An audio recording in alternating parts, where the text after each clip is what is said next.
16 से 17 जून को कनाडा दौरे पर रहेंगे पीएम मोदी। G7 शिखर सम्मेलन में शामिल होंगे कनाडा के पीएम मार्क कार्नी ने भेजा है न्योता।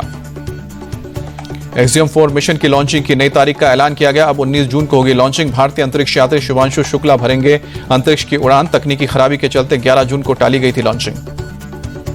अहमदाबाद विमान हादसे की जांच तेज। घटनास्थल पर AAIB के अधिकारी मौजूद, सबूत जुटाना शुरू किया। घटनास्थल पर जांच के लिए पहुंची NSG की टीम। क्रैश विमान के टेल को हटाने की प्रक्रिया शुरू। दुर्घटनाग्रस्त हुए एयर इंडिया के विमान को उड़ाने वाले पिछले पायलट से भी पूछताछ करेगी जांच एजेंसी। क्रू मेंबर से भी होंगे सवाल जवाब। दिल्ली में केंद्रीय नागरिक उड्डयन मंत्री राम मोहन नायडू की उच्च स्तरीय बैठक। DGCA के महानिदेशक, सचिव, AAI अधिकारी समेत मंत्रालय के कई बड़े अधिकारी मीटिंग में पहुंचे। अहमदाबाद विमान हादसे पर बोले केंद्रीय मंत्री प्रहलाद जोशी, DGCA कर रही है जांच। पीड़ित परिवारों के मुआवजे दिए जाएंगे। अहमदाबाद विमान हादसे पर प्रियंका गांधी ने दुख व्यक्त किया। बोली कि दुर्घटना में बहुत लोगों की जान गई है। हादसे की गंभीरता से जांच होनी चाहिए। अहमदाबाद हादसे पर केंद्रीय मंत्री गजेंद्र सिंह शेखावत ने दुख जताया। बोले कि घटना दुर्भाग्यपूर्ण है। दिवंगत आत्माओं की शांति के लिए प्रार्थना करते हैं।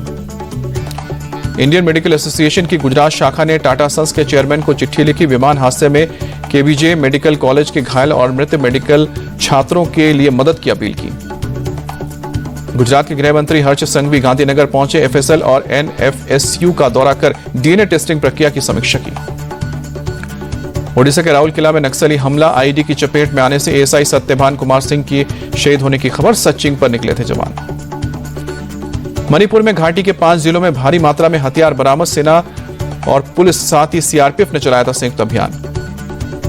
असम के धुबरी में गौमांस के मामले में पुलिस का एक्शन। रातों रात 38 लोगों को अरेस्ट किया। CM हेमंत बिस्वा शर्मा ने जानकारी दी। यूपी के बलिया में पुलिस की बदमाशों के साथ मुठभेड़। 25,000 का इनामी बदमाश दीपक गिरफ्तार। पैर में लगी गोली।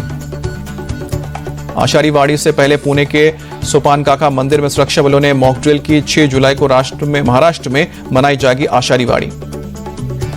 यूपी में 8वीं तक के स्कूल 30 जून तक बंद रहेंगे। भीषण गर्मी के चलते फैसला। बेसिक शिक्षा परिषद ने आदेश जारी किया। राजस्थान के जैसलमेर में मौसम ने करवट ली। शहर के कई इलाकों में बारिश। लोगों को भीषण गर्मी से राहत मिली। केरल के कोझिकोड में कई जगहों पर भारी बारिश। जगह जगह जल भराव से लोग परेशान। यातायात पूरी तरह से प्रभावित। NTA ने नीट UG 2025 का रिजल्ट जारी किया। राजस्थान के महेश केसवानी ने पहली रैंक हासिल की। इंदौर के उत्कर्ष अवधिया को मिला है दूसरा स्थान। 12,36,000 कैंडिडेट्स ने क्वालिफाई किया। ईरान के परमाणु ठिकाने पर इजरायल ने फिर किया हमला। इस्फहान शहर में की एयर स्ट्राइक। परमाणु ठिकाने को निशाना बनाया। इस्फहान में यूरेनियम मेटल प्रोडक्शन बिल्डिंग पर भी इजरायल की एयर स्ट्राइक। हमले में बिल्डिंग पूरी तरह से ध्वस्त। ईरान के शहरों पर भी इजरायल की स्ट्राइक। जंजान पर इजरायल का हमला। तेहरान के भी कई इलाकों पर अटैक। इजरायल का तेहरान के मेहराबाद एयरपोर्ट पर भी हमला। मिसाइल के विस्फोट से एयरबेस तबाह हुआ। एयरपोर्ट के आसपास धुएं का गुबार दिखा। इजरायली एयरफोर्स का ईरान के नॉर्थ सेंट्रल ईरान पर भी अटैक। अलबरोस प्रांत के मोहम्मद शहर में हमला किया गया। ईरान ने इजरायल के ऑपरेशन राइजिंग लाइन के जवाब में ऑपरेशन ट्रू प्रॉमिस 3 को लॉन्च किया। इजरायल के तेल अवीव और यरूशलेम पर देर रात 150 से 200 मिसाइलें दागी गई। ईरानी सेना का बड़ा दावा। इजरायल के रक्षा मंत्रालय के हेडक्वार्टर को उड़ाया गया है। तेल अवीव में है इजरायल के रक्षा मंत्रालय का मुख्यालय।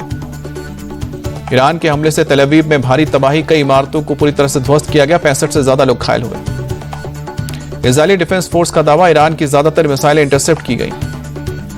ईरान में रह रहे भारतीयों के लिए एडवाइजरी जारी। बेवजह घर से बाहर ना निकले। इमरजेंसी नंबर भी जारी।